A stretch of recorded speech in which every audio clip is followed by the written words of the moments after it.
First at 9 tonight, we are digging deeper into the past of a Phoenix firefighter arrested 2 separate times while off duty. A Valley woman says she was harassed by this man and claims at one point he forced his way into her home. Fox 10 investigator Justin Lum joins us live from Phoenix Fire with what he's uncovered. Justin. And John, to be clear, we have reached out to Phoenix Fire to speak about the choice of discipline here, a 1-day suspension. The department says they cannot comment on disciplinary actions taken in the past, a spokesperson is telling me. And of course, we have reached out to the actual firefighter for comment. No response at this time, but through his personnel file, we've learned both arrests involve a lot of alcohol. Allison Hawley is speaking exclusively to Fox 10 Investigates about this man, 41-year-old Derek Cast. He's a Phoenix firefighter for Battalion 1, and his father also worked for the department. Allison says she met Cast 3 years ago at the Speakeasy Bar in Sun City while she was with friends. He asked my friend for a ride home. That's when we drove him to his house. And I had mentioned, oh, I live right here, you know, close by. Not thinking he was a harm or any kind of danger. He'd introduced himself as a fireman, said he was a decent guy. I was getting to know, you know, them, and I didn't think he was a harm. So I gave him my number, and then that was a huge mistake. In the days leading up to June 30th, 2021, she admits they exchanged text messages. But on that night, surprise police say Cass showed up at Allison's home uninvited. When I walked out to the door, I opened it. Derek pushed his way in and started heading straight towards my children's bedrooms, immediately yelling, "You want to meet a fireman?" He was holding a bottle of whiskey in his hand. My whole body went into shock. Fox 10 obtained Cass's employee file from the city of Phoenix. Documents on this incident confirm he was intoxicated at Allison's home in front of her 2 young daughters. I said, hey, why don't I just give you a ride to your house? You know, the girls have school tomorrow. They don't need to be disturbed. Let's just come on, let's go. You know, so I had to try to talk him because he didn't seem all there. A summary of Surprise PD's report reveals Cass returned to Allison's home after she dropped him off. According to her, Cass rang the doorbell nonstop, shined a red light through her front window, and kept calling her phone. She called 911, and Cass was gone before officers arrived. 20 minutes after officers left, the report says Cass came back a 3rd time to harass Allison. Police later arrested the firefighter, noting Cass had slurred speech and admitted to drinking 12 beers. Cass was cited for 2 counts of assault and 1 count of harassment, but released. Cass pled guilty to disorderly conduct in municipal court, assault and harassment charges dismissed. He was sentenced to 1 year of probation, ordered to pay a $400 fine, and get mandatory alcohol and anger management counseling. I feel completely to blame that I even was in a position to meet him. I feel like, you know, I don't go out. That was like the one time I had gone out in years, and this happened. So in December 2021, Phoenix Fire interviewed Cass about his arrest. He said he was intoxicated but couldn't remember all the details, saying he didn't intend to hurt anyone and thought he and Allison were starting a relationship. It took nearly a whole year for the department to decide to suspend him for 1 workday of 11 hours for violating rules of conduct. But this wasn't Cass's first run-in with the law. His file shows he was arrested in June 2019 by El Mirage police for disorderly conduct and criminal trespassing. Police say Cass knocked on his neighbor's door, and once they opened it, he forced his way inside. When the homeowner pulled out a gun, Cass went outside, but kept pounding on the door demanding alcohol, or he was going to hurt them. Cass pled guilty to disorderly conduct in city court and entered a 6-month diversion program requiring alcohol abuse screening and more than $500 in fines. Back at Phoenix Fire, he was given a written warning. Allison is still traumatized and says there's a clear lack of consequence for Cass. it is traumatic for everyone, but I don't feel that he should have gotten, you know, just a little bit of a fine and then continued on, because how many more times is he going to get in trouble? Now, going through the rest of Cass's file shows that he met all performance expectations since being hired in 2007 until a 2023 evaluation, which finally documented the discipline for the incident at Allison's home 2 years prior, citing that he did not meet the expectation for professional and ethical conduct. Live in downtown Phoenix, I'm Fox 10 investigator Justin Lum. Justin, thanks. If you have a tip for our team, scan the QR code on your screen, or you can email us at fox10investigates@fox.com. In Buckeye tonight, police are investigating a deadly family fight. They say a 71-year-old woman shot and killed her granddaughter on Sunday. Officers booked Deborah Green Davis on a count of second-degree murder. A judge set bond at $500,000. Fox 10's Lauren Clark is live now with the very latest. Lauren, what happened? Well, good afternoon, everyone. Such a tragic story to happen so close to the holiday season. According to police, this all started with a family fight, a domestic violence situation that escalated to gunfire. This is a quiet neighborhood. Quiet and calm is how John describes his Buckeye neighborhood off of 254th Avenue in Carson. But this weekend, a much different sight. Cop cars surrounded his neighbor's home, and the street was plastered with crime scene tape.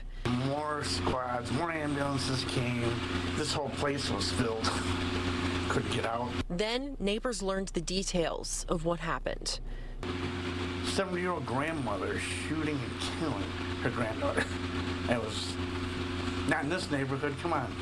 Court paperwork says it began when 71-year-old Deborah Elise Green Davis heard her daughter and granddaughter fighting in the living room. Davis began calling 911 for help. That's when her granddaughter, 31-year-old Larkia LaShawn Elliott, punched her in an attempt to take the phone away. Elliott's mother then grabbed her by the hair, and the two continued to tussle some more. Davis then took out a handgun and shot her granddaughter in the back. When responders arrived, they tried to help Elliott, but she died before being transported to the hospital. To see this happen, we hate to see this happen, but our officers are out there, they're highly trained, and they're going to do whatever they can to save lives when something like this does occur. Absolutely. Once in custody, Davis admitted to shooting her granddaughter. Davis went through a full medical evaluation and did not have any serious injuries. Davis did not believe her granddaughter was going to kill her mother or that her mother's life was at risk. Davis appeared in front of a judge for the first time in a wheelchair, where he set her bond to $500,000 cash. Arrested on allegations of murder in the second degree, which is a Class 1 felony. And we're also learning more about Elliott, the victim. We have confirmed that she has worked for both the DOC and Maricopa County. And we've also tried to speak with family here at the house, but when we approached them, they said they had no comment at this time. Reporting live here in Buckeye, Lauren Clark, Fox 10 News. Arizona is still digging out from that massive Medicaid scandal that defrauded the state of almost $3 billion. We recently told you about a class action lawsuit filed against the state. The complaint reveals tragic stories of Native Americans who wanted to get sober but got caught up in this scheme targeting their addiction. Fox 10 investigator Justin Lum reports. This complaint shifts the root of the blame to state leaders who allegedly knew about a scam preying on Native Americans back in 2019 and didn't do enough to stop it. Lawyers telling us that some of the plaintiffs' loved ones died trying to escape fraudulent facilities. The state knew about that natives were being exploited and natives were getting injured, natives were dying, and yet they still funded these folks. John Brewer and Dane Wood are two of the lawyers leading a class action complaint against Arizona's Medicaid agency, Access, and the state's Department of Health Services. They represent family members of Mackenzie Joseph. The lawsuit says she wanted to get sober and was trying to leave an allegedly fraudulent sober living home for good when she was hit by a car near 91st Avenue in Camelback in January 2023. She was consistently intoxicated, enrolled in several intensive outpatient programs, lawyers say, housed in different sober living homes until her death. A family member of Randy Ben is also part of the class action complaint. The lawsuit says Ben stayed at a behavioral health residential facility in Phoenix called BSS Care LLC. He was found dead at the home back in March. Records from the Department of Health show BSS Care was previously cited and fined for violations, including failing to ensure 4 behavioral health technicians had the skills to provide services and failing to ensure a registered nurse was present at the facility or on call. One story that did not end with death sticks out to these lawyers. Their client, Randy Honeyumtawa, was detoxing from an alcohol binge, staying in a gated community known to have dozens of unlicensed sober living homes at the time, and was not feeling well. And the house manager says, I have a pill for you, this will help take care of you. Turns out it was fentanyl. Honeyumtawa went into cardiac arrest and sustained a traumatic brain injury. And she's on a feeding tube, she's totally incapacitated, she can't speak or communicate, eat, do anything. The lawsuit accuses the state of gross negligence, saying it let the sober living scheme run rampant, allowing thousands of Native Americans to be victimized. Both Access and ADHS are not commenting on pending litigation. For all of our coverage and investigations into the Medicaid fraud scandal, head to fox10phoenix.com/soberliving. I'm Fox 10 investigator Justin Lum. Holiday cards and packages are crisscrossing the country right now before Christmas, but a few appear to have been rerouted illegally when they got to a UPS warehouse in Mesa. 4 men accused of being more interested in making profits than making their deliveries. Fox 10's Brian Webb is live tonight with the details. It's crazy how they did this, Brian. Well, yeah, started with a tip from Mesa Police, then led to an internal investigation. The packages were making it to the warehouse, but not to the final destination, and it may have been going on since last Christmas. I'm going to ask you one by one if you have any questions, starting with Mr. Large. Sir. Mr. Panasi. What was the second charge you said it was? So it's fraudulent schemes, which is a Class 2 felony. What does that mean? 4 accused Grinches all in a row. They didn't have much to say in court today, but the judge said plenty. You were all arrested on allegations of theft, control of property, which is a Class 3 felony. And then Mr. Arias and Mr.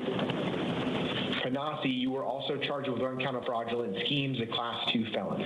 The men are all UPS employees: Bo Arias, Casey Bedell, Jeremy Large, and David Panasi. They're accused of identifying expensive-looking packages inside this Mesa UPS warehouse, filled with things like electronics and other household products, switching the labels to send it to themselves, then selling the items in an operation over the past 12 months. We stopped by one of their homes today in the East Valley. Is there a Bo Arias here by any chance? Yes. Could I talk to him about his court appearance today? No? Nothing? Do you want to say anything? Okay. Thanks for your time. UPS wouldn't comment today either because this is an ongoing investigation. But if your package goes missing from UPS, you may be entitled to a small refund, but your best protection is to buy enough insurance to cover the cost of the item. Live in Phoenix, Brian Webb, Fox 10. Thanks for joining us tonight at 9. First on Fox Tonight, we are hearing from the family of 2 cousins killed in a crash this weekend. They were killed in a head-on collision near 73rd Avenue and Indian School Road. Fox 10's Kenzie Beach joins us in studio tonight after speaking with the family. Kenzie. Yeah, that's right, you guys. Now 2 families are left without their loved ones just days before Christmas. Alonzo Franco and Eric Segura were killed when another driver swerved into their lane, hitting them head-on. That's my brother. A father of 4 kids, 37-year-old Alonzo Franco told his wife he was on his way home the night of December 15th. His wife was waiting for him, and he never came home. Franco and his cousin Eric Segura died at the scene. Segura, a father of 2, has a baby on the way. The 2 cousins were inseparable, often mistaken as brothers. There were 2 peas in a pod. Their bond ran deep of Jeeps and off-roading, but what came first was their kids. It has given the world to him. Franco had a big Christmas surprise planned. His family now left with more questions than answers. For Christmas, that he told the kids and my sister that he had a surprise for them. And we won't know what that is.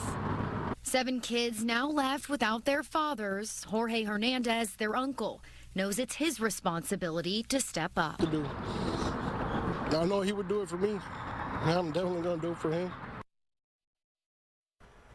Now, the driver that swerved into that wrong lane has had multiple surgeries but will make a full recovery. We've reached out to the Phoenix Police Department about pending charges. They just tell us this is an ongoing investigation. In studio tonight, Kenzie Beach, Fox 10 News. For weeks now, people in New Jersey have been reporting drones in the night sky, and tonight there are more questions than answers about what they've been seeing. And it's not just New Jersey. People in several other East Coast states are witnessing drones, some as large as cars flying at night. New Jersey officials said during a press conference today, these are not consumer drones. The elusive maneuvering of these drones, I would suggest a major military power sophistication that begs the question whether they have been deployed to test our defense capabilities, or worse, by violent dictatorships, perhaps maybe Russia or China or Iran or North Korea. I mean, they have the capability, and they certainly have the motive. They're also asking for more action from the federal government. And it's not just the East Coast that are seeing the drones. Several people in Arizona say they've been witnessing the same thing in our skies. So are these drones or something even easier to explain? Nicole Christine joins us live from Chandler tonight with more. Nicole. Well, hey, Brian and Ashley, before we get into any drone conversation, I am here at the Chandler Nature Center. Tonight, they're looking up at the skies with a group of people as part of an annual event focused on stargazing and everything that is out there in the atmosphere. I'm joined by Theo, who is here at the Nature Center. And Theo, I understand that this is something you guys do every year. What's the inspiration to get people outside and looking up at the sky? Yeah, especially, out here in the urban and suburban areas, it's pretty hard to see the sky. And so we, do this event to connect people who are interested in learning about what is up there with people who have the means to see what is up there. And we see a lot of families out here, small children who are learning about this, which is really cool. We were talking about how great it is to see families doing something educational like this. What does it mean to you to see all these people come out? Oh, it's great. Learning is for all ages. We're always all about, everything. Everyone from kids to adults, all ages can come out, learn more, and, tell their friends and get them to come out and learn more too. Yeah, I bet people watching tonight are going to be like, okay, I got to mark that in my calendar for next year. So, yeah. Absolutely. Yeah. Yes. Well, thank you so much, Theo. And I am also joined by Jim. He is an astronomer with the Astronomy Club. Now, Jim, tell us a little bit about some of the things people could see this weekend up in the sky. Well, right now we're looking early on after sunset Venus. And then tonight we have Saturn, Jupiter, the Orion Nebula, of course the full moon tonight, and basically anything else that we can find with the equipment. How about the meteor shower? Was that very visible either last night or tonight down here in Chandler? I know some places were there's a little too much light pollution. Correct, yeah. If you have too much light pollution or the fact that we have a full moon, it kind of washes out the sky, so it's harder to see them. So you want a darker sky, and then usually it's better to look at them after midnight. Okay, great. Well, thank you so much, you guys, for giving some insight, because that's what we're really trying to get some info in, is what's going on up in the sky. People, they're concerned, they're curious. We talked to some people today to learn a little bit more about what could be going on up there when we're looking up. It's probably not the weirdest thing that's ever happened in New Jersey, to be honest. As national attention focuses on the skies above New Jersey, people here in the valley are sharing their theories on the unidentified aerial phenomenon many claim are drones. One local man says he believes it's a security measure by the American government. These drones aren't being flown by an average guy like myself. It's the safety of America. Others aren't so calm, with several people in Buckeye sharing concerns over sightings in the sky Friday night on the Neighborhood app.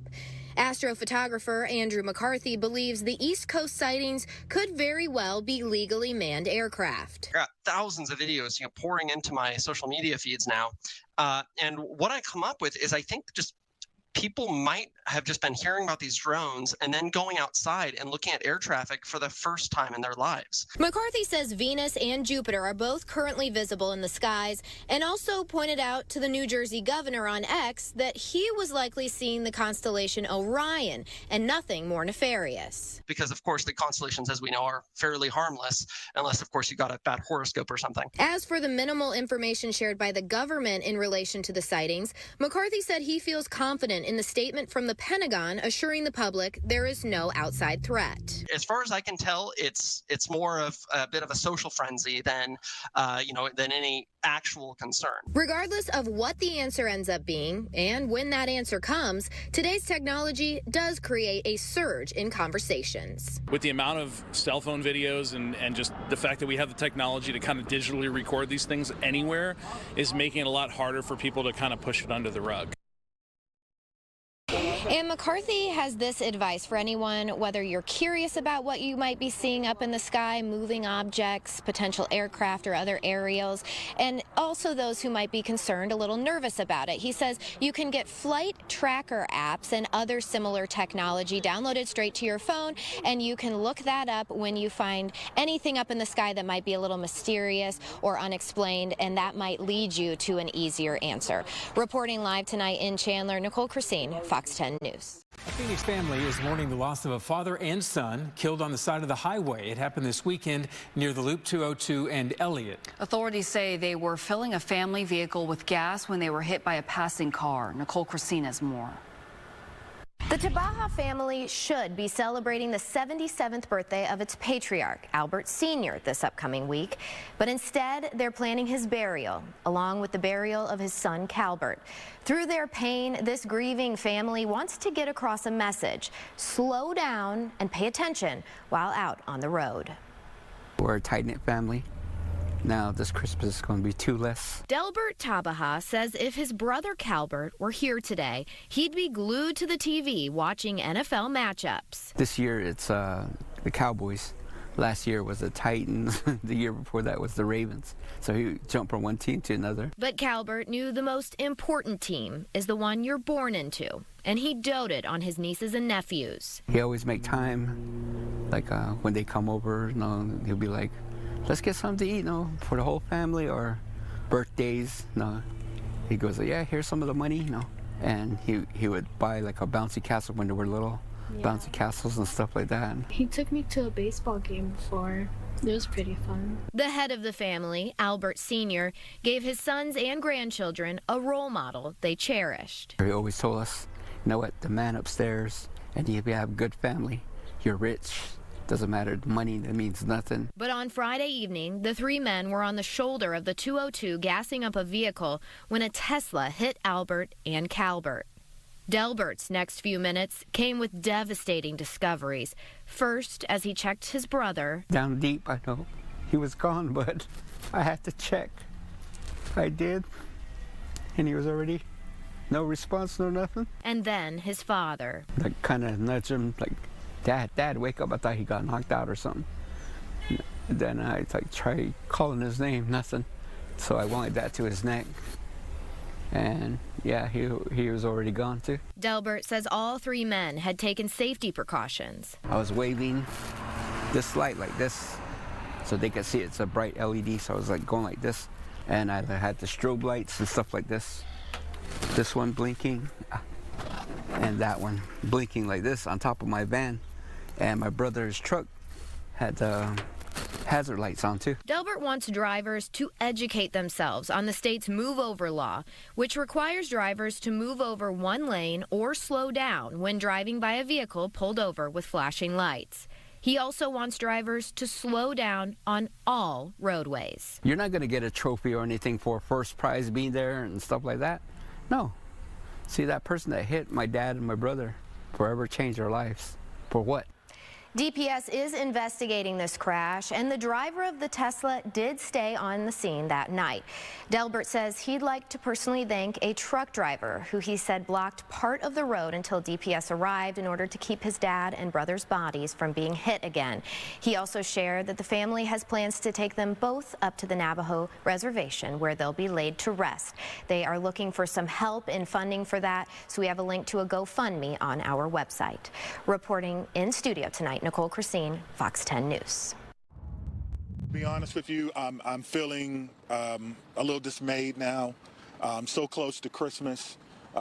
Every child, every person in that building is a victim and will be a victim forever. And these types of trauma don't just go away.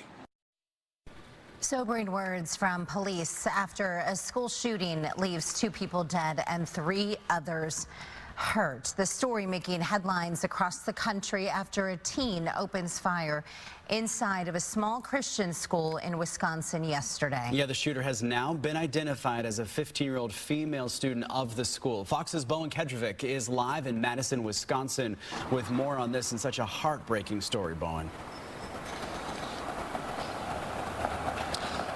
Ty Celeste, well, we know one teacher and a student were killed during the shooting, and 2 other students are facing life-threatening injuries, and 4 others have also been treated for non-life-threatening injuries, and 2 of which have been released from the hospital.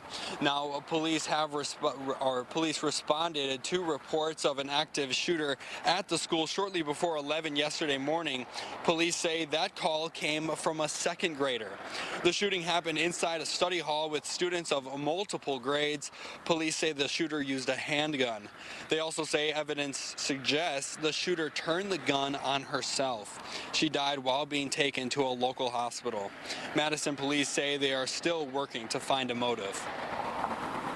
Document about this shooting is circulating this time on social media, but we have not verified its authenticity. The Abundant Life Christian School is being monitored by police overnight. At this time, no one is allowed inside or on the school property.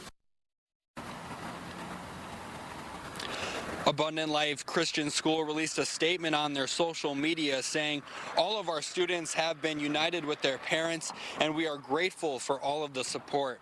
We have been flooded with thoughts and prayers. This great nation is behind us. So grateful for the tsunami of prayers for our students, staff, and families." And officials say the shooter's parents have been cooperative with investigators. Law enforcement did search the shooter's house yesterday for evidence. In Madison, Wisconsin, Bowen Kedrovic, Fox 10 News. You know, Bowen, I'm sure you've had time to kind of walk through the town there of Madison as well. Can you give us an idea? Obviously, it's a very, heartbreaking story, but the tragedy hitting hard for this community here. What are you hearing from folks who live there in Madison? Absolutely. It's a very heartbreaking story, and just thinking about we are just a week away from Christmas as well, a time where families should be together, but even tonight there will be a vigil held in Madison for those who are injured and lost their lives during this tragedy. So this city is definitely shook by these events. All right, Bowen, thank you for that live report from Madison, Wisconsin on this Tuesday morning. Thank you. Newsroom tonight, police confirming a driver killed and an Apache Junction police officer injured in a crash tonight. AJ police say that the officer was responding to a road rage call when the collision happened near Apache Trail and Valley Drive. The officer, though, is expected to be okay. Police departments nationwide and here in the Valley say they are seeing a rise in crime called jugging. And they're warning shoppers to be extra aware of their surroundings this holiday season. Fox 10's Lindsay Regas joins us live to explain what jugging is. Lindsay. John and Christina, jugging is when you're out shopping, you get into your car, take off, and then someone starts following you.